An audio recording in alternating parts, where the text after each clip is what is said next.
This is Autoline Daily, the show dedicated to enthusiasts of the global automotive industry.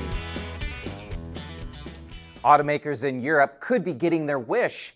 The EU announced it's proposing to ease CO2 emission regulations for automakers.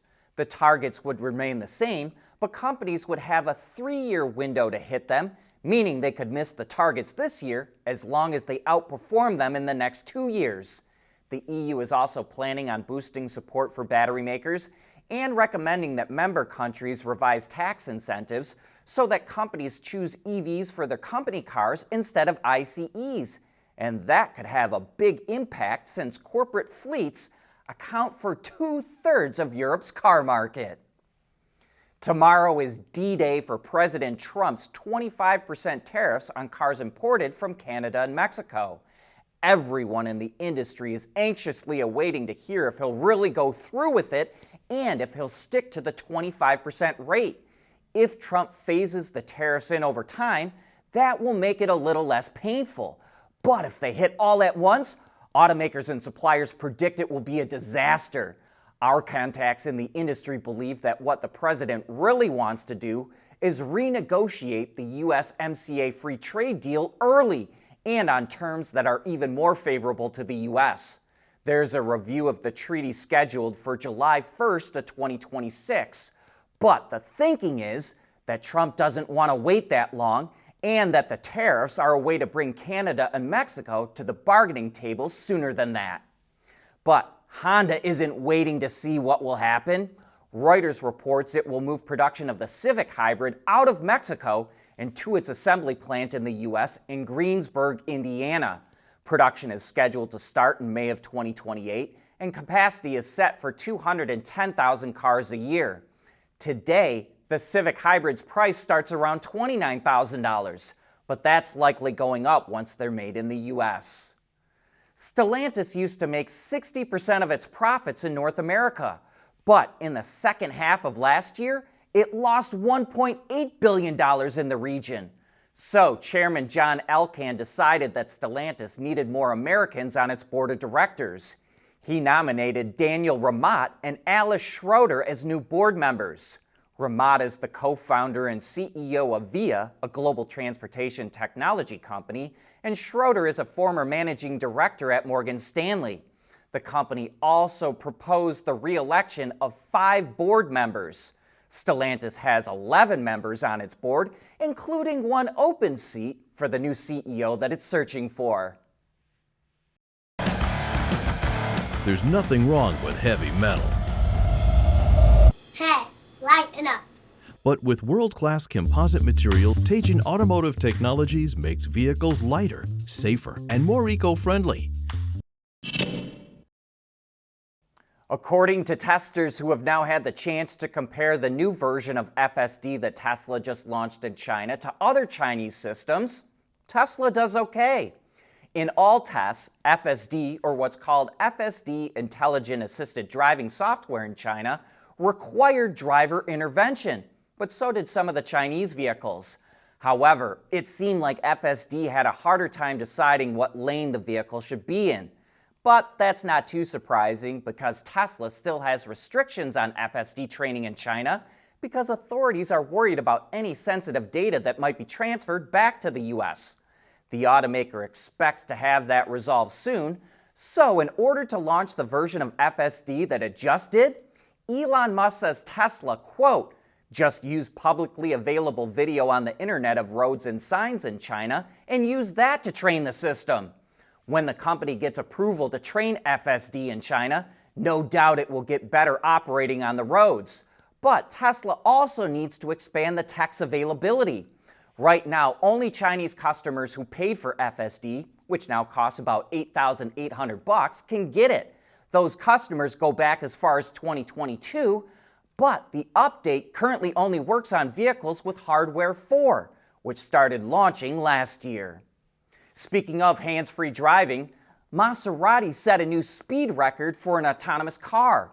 Running on AI software developed by Italy's largest scientific and technological university, an MC20 coupe hit nearly 200 miles an hour, or about 320 kilometers an hour, at the Kennedy Space Center in the U.S. They chose that spot because it has one of the longest runways in the world at nearly 3 miles, or roughly 4.5 kilometers long, which was originally built for NASA space shuttle landings. Rumors circulating in the Chinese auto industry say that Polestar will pull out of the Chinese market. The rumors were getting enough traction that Polestar had to come out and publicly deny them. Even so, high-level executives and staff are reportedly clearing out of the company's technical headquarters in Nanjing. It's also moving production of the Polestar 4 to South Korea, the Polestar 7 to Europe, and the Polestar 3 to the US to avoid tariffs on Chinese-made cars. And we think that management of the company will now be concentrated almost entirely in Sweden. The Hyundai Group is on a roll in the US. The Hyundai brand sales were up nearly 3% in February to more than 62,000 vehicles. Kia's sales were up over 7% to 63,000 vehicles, and Genesis sold 5,500 vehicles last month, which was up 20% compared to a year ago. It was the 5th straight month of record sales for Hyundai and Kia, and Genesis also set a sales record in February.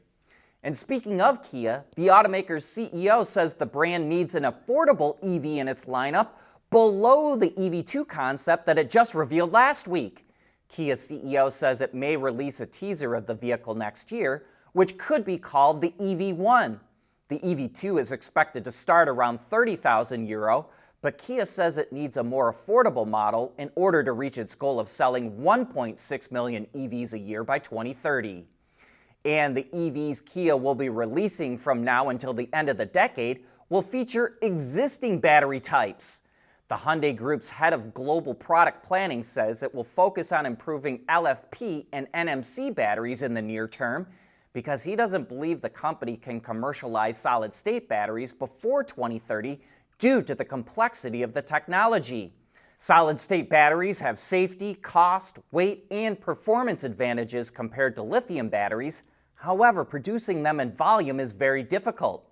You know, we just had Bob Lee, the head of LG Energy Solution in North America, on Autoline After Hours, and he said he didn't see any major automaker using solid-state batteries in mass production until the early 2030s.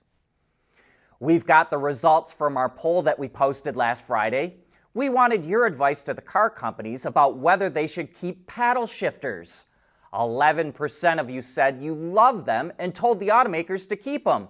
18% said you don't use them that much, but like having them when you want them. That means a total of 29% are in favor of keeping paddle shifters. But a clear majority, 55%, advised the automakers to just get rid of them. And 16% of you said, who cares, because you drive a manual transmission. And we sure got a lot of comments. Chim Richards, 1422, kind of captured what a lot of you said. Paddle shifts are like a padded dash. You touch them on the first road test and never again. But on the Autoline website, Kit Gerhardt said he used them on his C6 and C7 Corvettes. I'd like to use quite a bit of throttle, but downshift only 1 or 2 gears, not 4 or 5 gears like it would do if you floor it at 50 to 55 miles an hour. And Patrick brought up a great point. Maybe add a line for EV regen paddles. I use them every day in my 2019 Hyundai Ioniq EV to adjust the regen. They work great. Wish my Teslas had them. Over 1,500 of you voted in the poll, and for all you product planners in the industry who watch this show, there's some really good feedback for you to take a look at. But that's a wrap for today's show. Thanks for tuning in.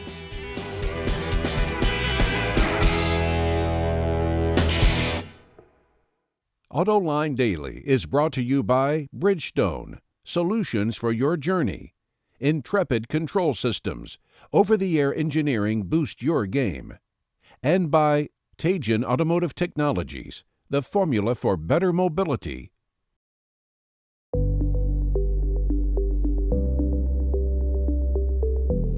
Developing today's vehicles. Issues can happen in an instant. When's the best time to solve a problem? The minute you know you have one.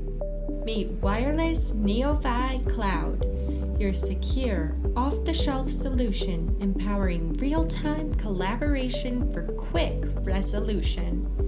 With wireless Neovi Cloud, your team can prevent issues before they can escalate.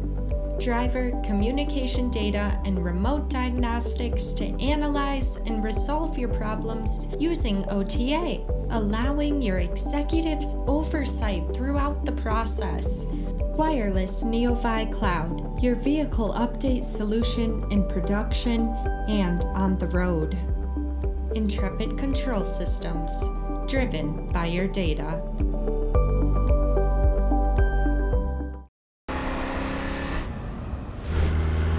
Performance that shines, even in the rain. That's what really matters. Bridgestone Potenza tires, improved grip in wet conditions.